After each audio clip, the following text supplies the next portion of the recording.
వ్యవసాయ క్షేత్రం ఇప్పుడు బీఆర్ఎస్ కార్యకలాపాలకు కేంద్రంగా మారింది. హైదరాబాద్లో పార్టీ కార్యాలయం తెలంగాణ భవన్ ఉన్న ఫామ్ హౌస్లోనే పాలిటిక్స్ నడుస్తున్నాయి. కేసీఆర్ని ఎవరైనా కలవాలన్నా, బీఆర్ఎస్ బాస్ ఎవరితోనైనా భేటీ అవ్వాలన్నా వ్యవసాయ క్షేత్రమే కేర్ ఆఫ్ అడ్రస్గా మారింది. బీఆర్ఎస్ నేతల ఫామ్ హౌస్ పాలిటిక్స్ పై ఇన్సైడ్ స్టోరీ.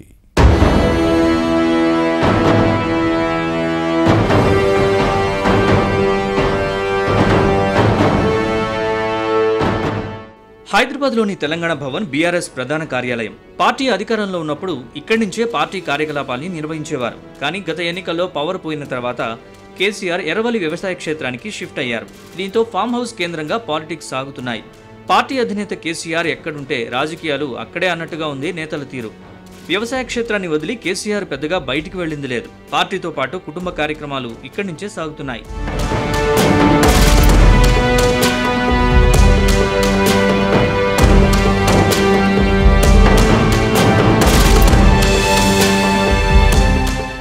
కవిత ఎపిసోడ్ కాళేశ్వరం ప్రాజెక్టు నిర్మాణ లోపాలపై విచారణను కాంగ్రెస్ ప్రభుత్వం సీబీఐకి అప్పగించిన తర్వాత పార్టీ ముఖ్య నేతలంతా ఫామ్ హౌస్ కు క్యూ కడుతున్నారు. పార్టీ వర్కింగ్ ప్రెసిడెంట్ కేటీఆర్ ఏకంగా వారం రోజులు ఇక్కడే మకాం వేశారు. ఇక మాజీ మంత్రి హరీష్ రావు లండన్ నుంచి హైదరాబాద్లో అడుగు పెట్టగానే నేరుగా ఫామ్ హౌస్ కు చేరుకుని 3 రోజులు కేసీఆర్తో మంత్రాలు జరిపారు. పార్టీ ముఖ్య నేతలంతా రోజు వచ్చిపోతూనే ఉన్నారు. ఏం మాట్లాడుతున్నారు, ఏం చర్చిస్తున్నారు, ఏ నిర్ణయాలు తీసుకుంటున్నారు అన్నది చర్చనీయాంశంగా మారింది. 10 ఏళ్లు రాష్ట్రాన్ని పాలించిన పార్టీలో ఏం జరుగుతుందన్న విషయాన్ని కేసీఆర్ చెప్పరు.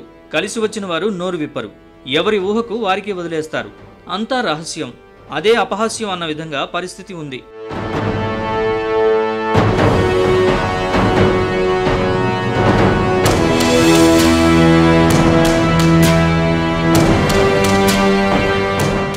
పార్టీ నుంచి సస్పెండ్ అయిన కవిత చుట్టూనే చర్చలు సాగుతున్నాయి. ఈ ఎపిసోడ్కు త్వరలోనే ముగింపు పలకాలని అధినాయకత్వం భావిస్తోంది.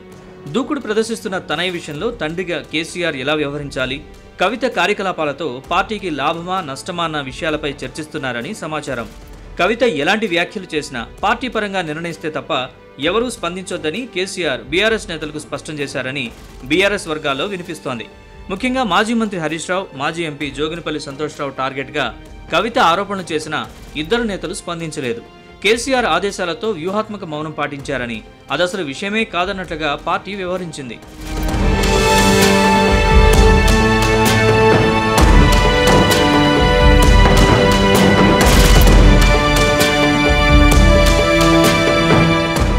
మరోవైపు బీసీ రిజర్వేషన్లపై స్పష్టమైన వైఖరితో ఉండాలని బీఆర్ఎస్ నిర్ణయించింది.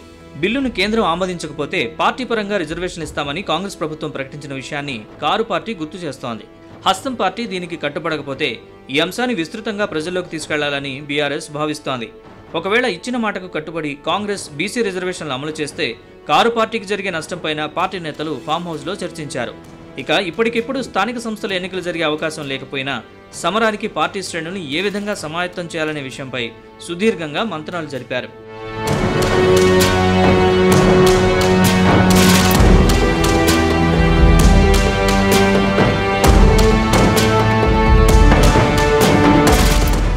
బీఆర్ఎస్ వర్కింగ్ ప్రెసిడెంట్ కేటీఆర్, మాజీ మంత్రి హరీష్ రావు పార్టీ బలోపేతానికి తీసుకోవాల్సిన చర్యలపై ఫామ్ హౌస్ లో చర్చించారు. ప్రజా సమస్యల ఎజెండాగా జనంలోకి వెళ్లాలని నిర్ణయించారు. ఇద్దరు నేతలు జిల్లాల పర్యటనకు ప్లాన్ చేసుకుంటున్నారు. కాంగ్రెస్ ప్రభుత్వ వైఫల్యాల్ని ఎండగట్టడం, తాము అధికారంలో ఉన్నప్పుడు చేసిన మంచి పనులను వివరిస్తే ప్రజల్లో సానుకూలత వస్తుందని పార్టీ నేతలకు కేసీఆర్ వివరించారని సమాచారం. బీఆర్ఎస్ ని బీజేపీలో విలీనం చేస్తారన్న ప్రచారాన్ని తిప్పికొట్టాలని నిర్ణయించారు. మొత్తానికి గులాబీ పార్టీకి మళ్లీ పూర్వ వైభవం తీసుకురావడమే లక్ష్యంగా ఫామ్ హౌస్ పాలిటిక్స్ నడుస్తున్నాయి. భవిష్యత్తు పరిణామాల్ని పరిశీలించాలి.